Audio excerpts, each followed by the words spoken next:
Welcome to Canada's podcast. Hello, this is Robert Smigel, and welcome to the BC edition of Canada's podcast, where we talk to the entrepreneurs who are making it happen here in British Columbia. Based out of Vancouver, Curtis Christopherson leads over 300 virtual and in-person trainers and was recognized as Canada's top trainer in 2020 by Impact Magazine. He's also been featured in notable publications such as Forbes, the Globe and Mail, and SGB Magazine, and was also a former Ernst & Young Canadian Entrepreneur of the Year finalist. Curtis is the founder and CEO of Workout, that's WRKOUT, the first connected fitness brand to deliver live, face-to-face personal training optimized for the virtual experience. Well, Curtis, welcome to Canada's podcast, and thanks for taking the time today to be here for all our listeners. Thanks, Robert. Nice to be here, and excited about this episode. Awesome. Okay, so I want you to tell us a little bit more about yourself. I don't know if you were born and raised in Vancouver or not, but also give us the details on your current business. Yeah, for sure. So I was born and raised in Vancouver, Canada, and early on, I heavily involved with sports and athletics, and obviously school. And my sporting career evolved, became a national water polo team member and representing Canada, traveled around the world. Meanwhile, my love for sport transferred over into my education. So after I graduated high school, went in and got a degree from SFU in kinesiology, and then embarked on the personal training industry. And what I thought was going to be a short-term career or a stepping stone for my career, it turned into 20 years of applying my passion, my education, my experience. And so now as you mentioned, I own Innovative Fitness, which is a one-on-one boutique personal training business. Been around for 20 years. We have 12 brick and mortar locations across Canada. And we recently launched a company called Workout, as you mentioned, WRKOUT.com. And Workout is a live virtual personal training company that we launched thanks to the pandemic. Awesome. Okay. Now, did you need financing to start Workout? And how do you currently make money in the business now with this virtual training thing? How does that look like as far as bringing dollars in the door?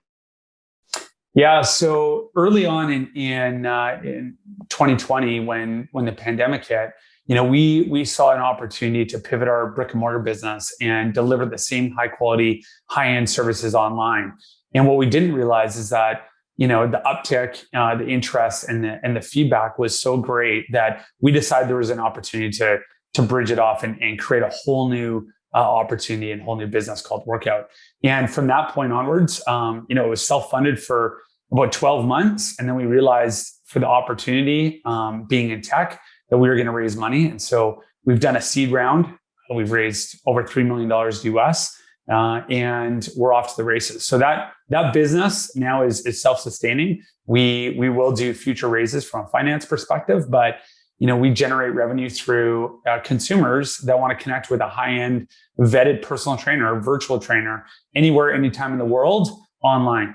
And we have everything from personal trainers, dance instructors, yoga instructors, and now people can have the same experience that they have with a personal trainer in person, now in the confines of their own home or when they travel. Okay. Entrepreneurs need to stay healthy. They need to stay in shape. They need to be at the top of their game.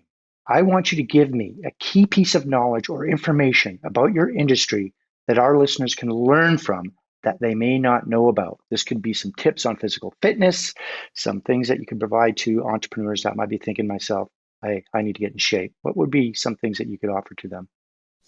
Yeah, here's a very relevant and fun fact is that now with the movement around work from home, a lot of people underestimate what that's doing for people's health. The work from home model, people are overperforming at work. They're spending more time in front of their computers, spending more time in their jobs. They're not going out, and they might be walking their dogs or they might be doing their own fitness at home. But for the most part, they say 80% of people are overperforming working from home than working in the office. There's no, water cooler talk. There's no distractions. And so what's happening is that as much as work performance is going up, health is going down. And so, we truly believe that, the future of fitness is actually how do we, understand that if people are overperforming in work or are overworked, how are they carving out the time for their health and wellness when they're working from home? And that's going to be an important factor going forward.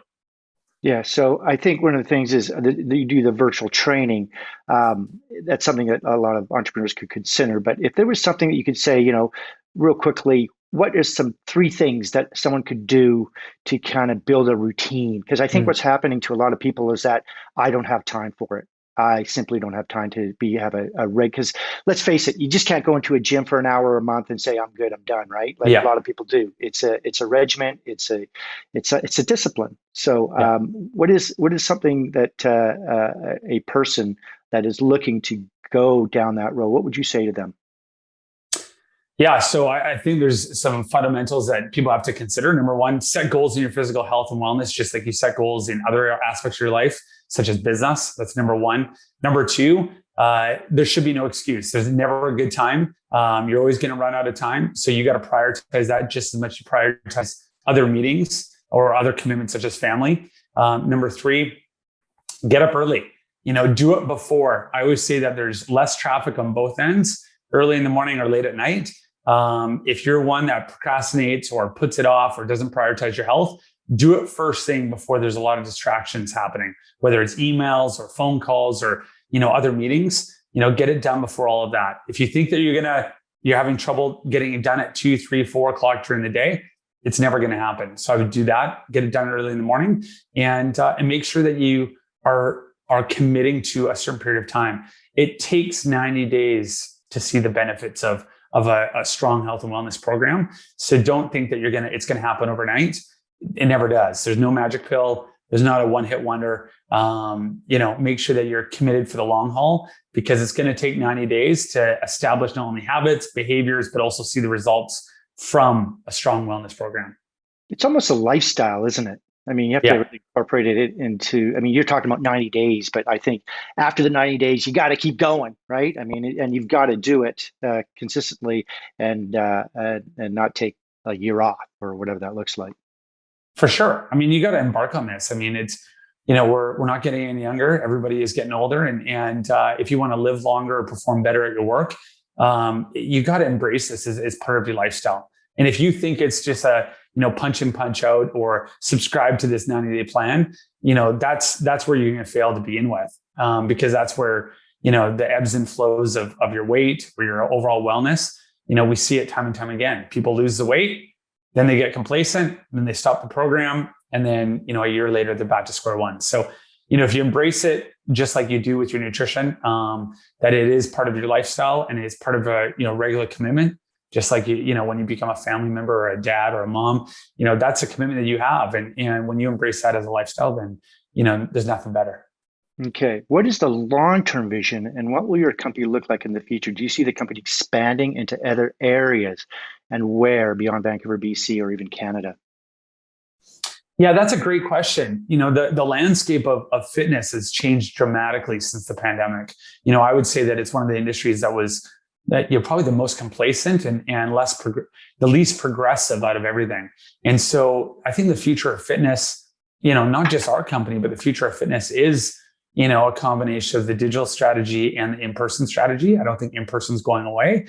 And so our future plans are to incorporate an omni-channel experience for our clients where they can have both the options of in-person experiences as well as a digital experience, so that when they travel, corporate travel, vacation travel, you name it, they can stay connected to that overall business experience. So our plans are to continue to expand the brick and mortar. That brick and mortar is going to, expand further across Canada, more in the Toronto area, as well as in the US, and then combine that with a full tech and digital experience. So it's going to be a full encompassed experience that is going to combine the tech and the digital component to the in-person component that we've seen in the last 20 years.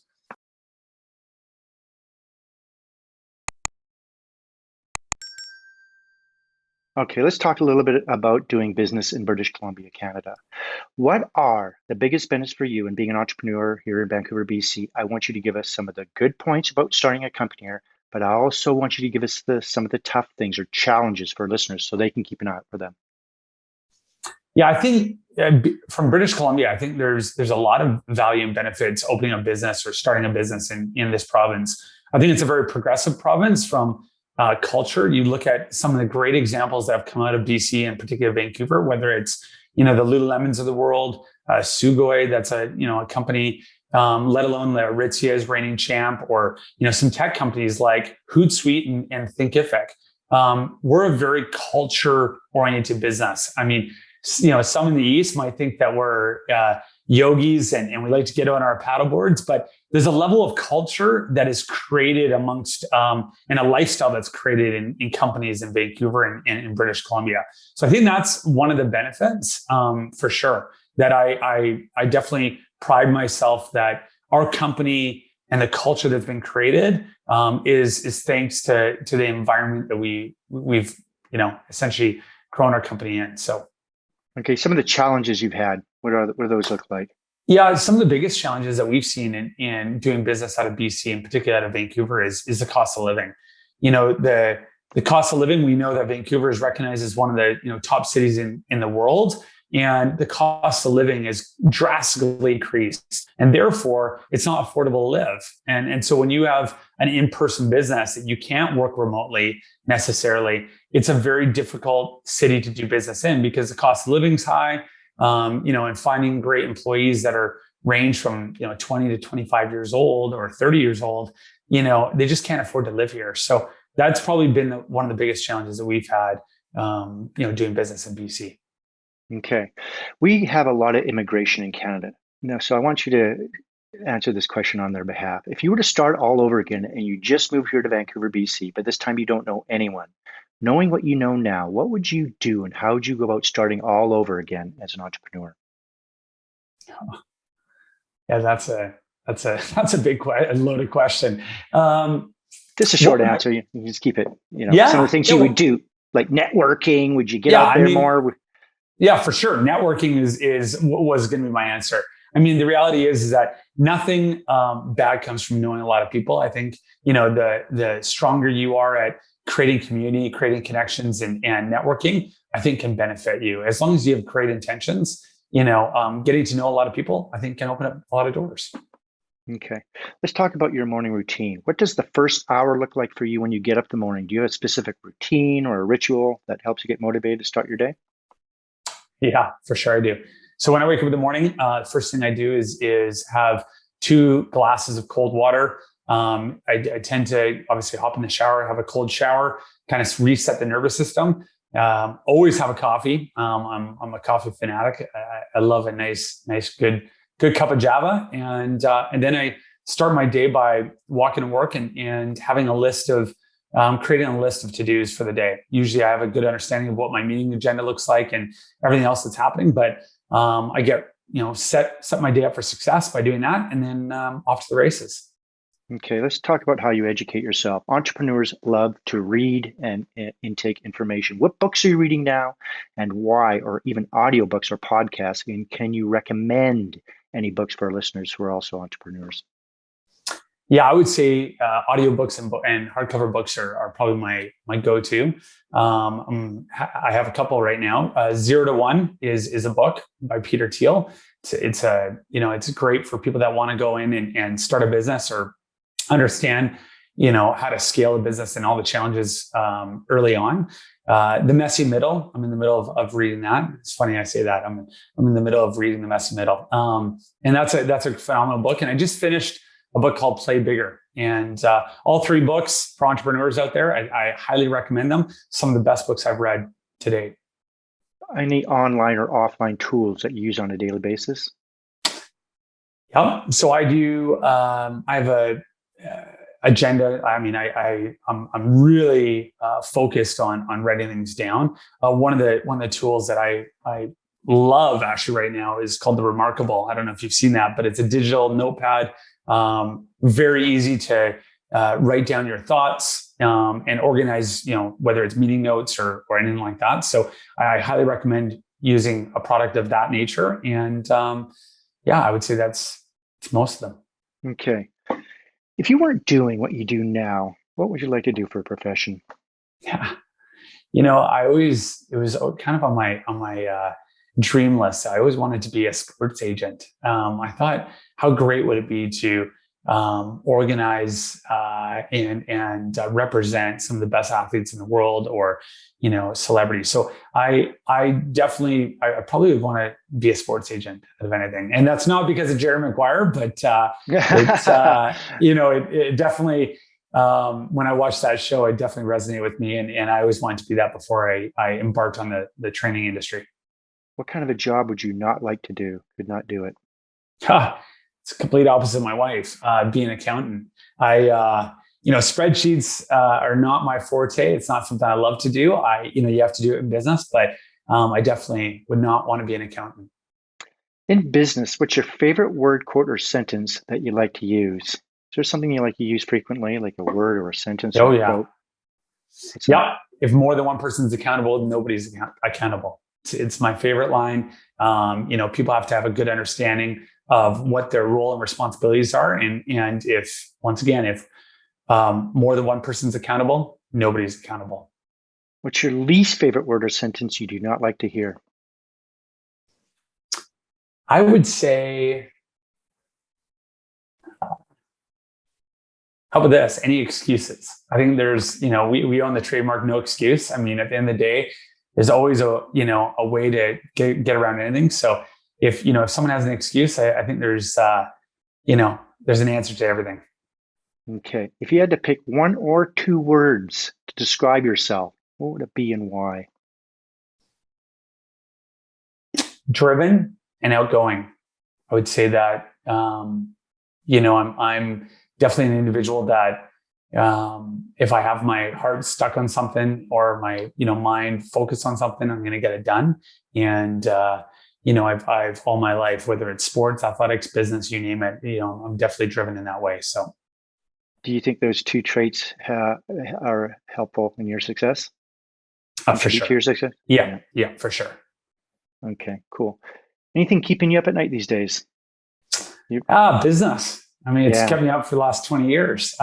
When you're an entrepreneur and a business owner, I think at the end of the day, there's ebbs and flows of the challenges, and that, there's highlights and lowlights. And, based on, what businesses have gone through over the last 16 months or, 20 months, it's been a grind, and carving out what's next, the evolution of business, how we stay ahead of the curve, how we, continue to innovate. I think it's super important. And so, for the most part, I mean, does it keep me up all night, every night? No. Do I wake up in the middle of the night and have the sticky note right next to me and write down notes, ideas, thoughts? For sure. And I've done that for 20 years. So.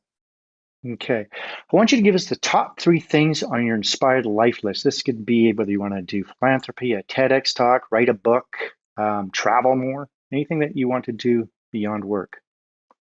Oh, yeah. I mean, I have a whole While I'm Alive list. I created it about in 2003, I think it was. And it's kind of like my version of a bucket list. The top 3, I would say, I want to surpass $10 million donated to charity. Our company and organization has hit $6 million so far. So $10 million towards charity is definitely on the bucket list. That'd be number 1.